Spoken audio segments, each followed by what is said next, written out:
KVP news में आपका स्वागत है। प्रस्तुत है केवीपी न्यूज से आज के प्रभात समाचार। इंडिगो की बड़ी ऑपरेशनल गड़बड़ी और हजारों उड़ानें रद्द या लेट होने से देश भर में हवाई सफर का संकट खड़ा हो गया, जिसका सीधा असर टिकटों के दाम पर पड़ा और कई रूट्स पर किराया रिकॉर्ड स्तर तक पहुंच गया। इस स्थिति को देखते हुए नागरिक उड्डयन मंत्रालय ने इमरजेंसी कदम उठाते हुए सभी घरेलू एयरलाइंस के लिए किराए की ऊपरी सीमा तय कर दी है, जिसके तहत 500 किलोमीटर तक की उड़ान का अधिकतम किराया 7,500 रुपये, 1,000 से 1,500 किलोमीटर के बीच की फ्लाइट्स के लिए 15,000 रुपये और 1,500 किलोमीटर से ज़्यादा दूरी वाली उड़ानों के लिए 18,000 रुपये से ज़्यादा वसूलने पर रोक लगा दी गई है।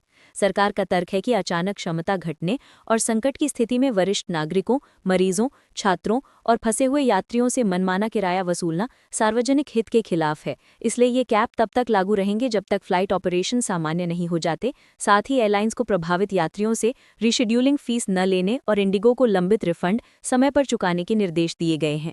पश्चिम बंगाल के मुर्शिदाबाद जिले के बेलडांगा इलाके में निलंबित टीएमसी विधायक हुमायूं कबीर ने ऐसी मस्जिद की नींव रखी है जिसे अयोध्या की बाबरी मस्जिद की तर्ज पर बनाया जा रहा है।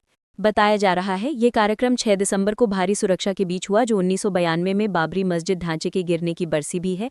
इसलिए इसे बेहद संवेदनशील और राजनीतिक तौर पर भड़काऊ कदम माना जा रहा है। स्थानीय स्तर पर बड़ी भीड़ जुटी। कबीर के समर्थकों ने ईंटें लेकर प्रतीकात्मक रूप से निर्माण की शुरुआत की और सोशल मीडिया पर इसके वीडियो वायरल होने के बाद भाजपा ने इसे वोट बैंक की राजनीति और कानून व्यवस्था के साथ खिलवाड़ बताया। मामले पर दायर याचिका पर सुनवाई करते हुए कलकत्ता हाईकोर्ट ने फिलहाल मस्जिद के शिलान्यास या प्रस्तावित निर्माण में दखल देने से इनकार कर दिया है, लेकिन प्रशासन को शांति और व्यवस्था बनाए रखने के लिए जरूरी कदम उठाने को कहा है।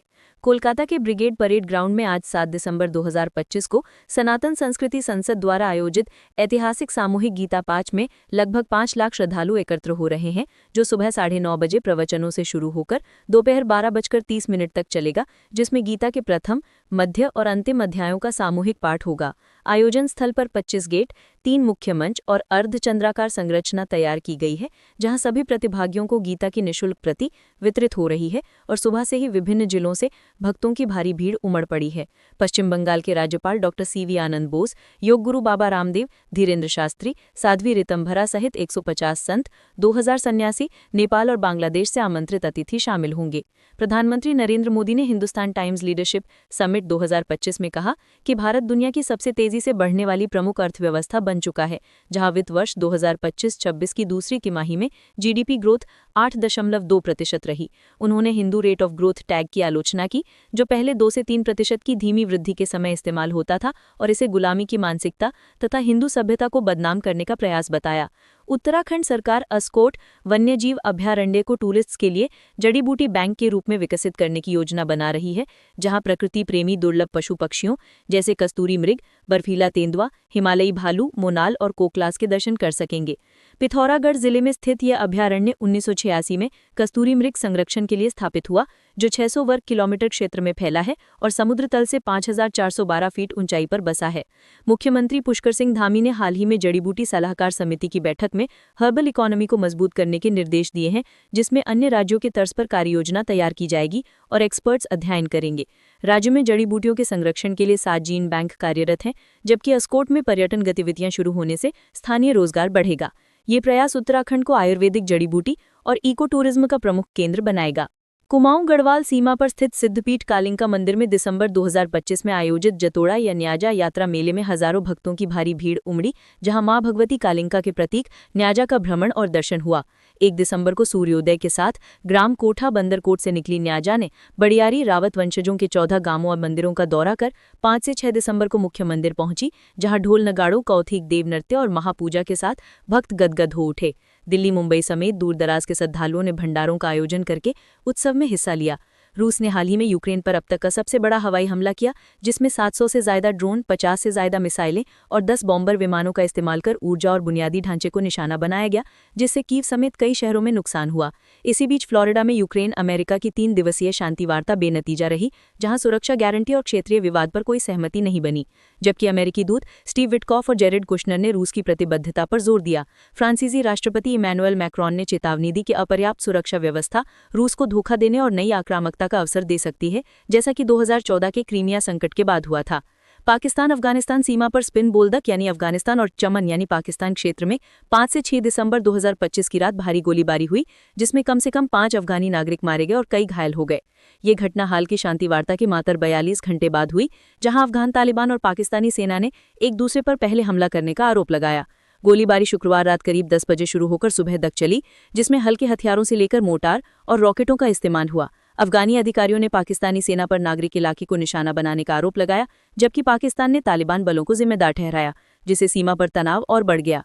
दोनों पक्षों से नागरिकों को सुरक्षित स्थानों पर स्थानांतरित किया जा रहा है। भारत ने विशाखापट्टनम में खेले गए तीसरे वनडे में साउथ अफ्रीका को 9 विकेट से शानदार शिकस्त देकर सीरीज 2-1 से जीत ली। साउथ अफ्रीका ने टॉस जीतकर पहले बल्लेबाजी करते हुए 50 ओवर में 270 रन बनाए, जिसमें क्विंटन डिकॉक ने 106 रनों की विस्फोटक पारी खेली, लेकिन कुलदीप यादव ने 4/41 रन और प्रसिद्ध कृष्णा ने 4/66 रन देकर शानदार गेंदबाजी की। जवाब में भारत ने 39.5 ओवर में महज 1 विकेट खोकर लक्ष्य हासिल कर लिया, जहां यशस्वी जायसवाल ने अपनी पहली वनडे शतकीय पारी खेलते हुए 121 गेंदों पर नाबाद 106 रन ठोके और रोहित शर्मा ने 73 गेंदों पर 75 रन बनाए। कोहली ने नाबाद 65 गेंदों पर 45 रन बनाकर भारत को आसान जीत दिला दी, जबकि यशस्वी रोहित की 155 रनों की साझेदारी ने मैच का रुख पक्का कर दिया। फीफा वर्ल्ड कप 2026 के ग्रुप्स का ऐलान वॉशिंगटन में भव्य समारोह में हो गया है, जिसमें डिफेंडिंग चैंपियन अर्जेंटीना ग्रुप जे में अल्जीरिया, ऑस्ट्रिया और जॉर्डन के साथ खींची गई है, जो उनके लिए अपेक्षाकृत आसान ग्रुप मानी जा रही है। टूर्नामेंट का उद्घाटन मैच 11 जून 2026 को मेक्सिको सिटी के स्टैडियो ओलंपिको में होस्ट देश मेक्सिको और साउथ अफ्रीका के बीच होगा, जो 2010 वर्ल्ड कप ओपनर का रोमांचक दोहराव साबित होगा, जबकि फाइनल 19 जुलाई न्यू जर्सी के मेटलाइफ स्टेडियम में खेला जाएगा। 48 टीमों वाले इस विस्तारित 100 मैच में ग्रुप स्टेज के बाद राउंड ऑफ 32 से नॉकआउट चरण शुरू होगा। और अब मौसम। उत्तर भारत में दिल्ली और आसपास के क्षेत्रों में ठंड बढ़ रही है, जहां न्यूनतम तापमान 8 से 10 डिग्री सेल्सियस और अधिकतम 20 से 22 डिग्री के आसपास रहने की संभावना है। साथ ही हल्का कोहरा और धूप का मिश्रण देखने को मिलेगा।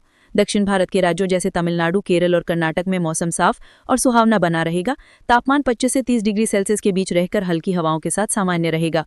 पूर्वोत्तर राज्यों में असम और अरुणाचल प्रदेश में हल्की बारिश या बादल छाए रह सकते हैं, जबकि पश्चिमी राज्यों जैसे महाराष्ट्र, वडगांव में 18 डिग्री सी आंशिक बादल और गुजरात में साफ आसमान और शुष्क मौसम जारी है। मध्य भारत में मध्य प्रदेश और छत्तीसगढ़ में शुष्क और ठंडा मौसम बना हुआ है। तापमान 15 से 25 डिग्री के दायरे में रहने का अनुमान है। इसी के साथ केवीपी न्यूज से आज के प्रभात समाचार समाप्त हुए। नमस्कार।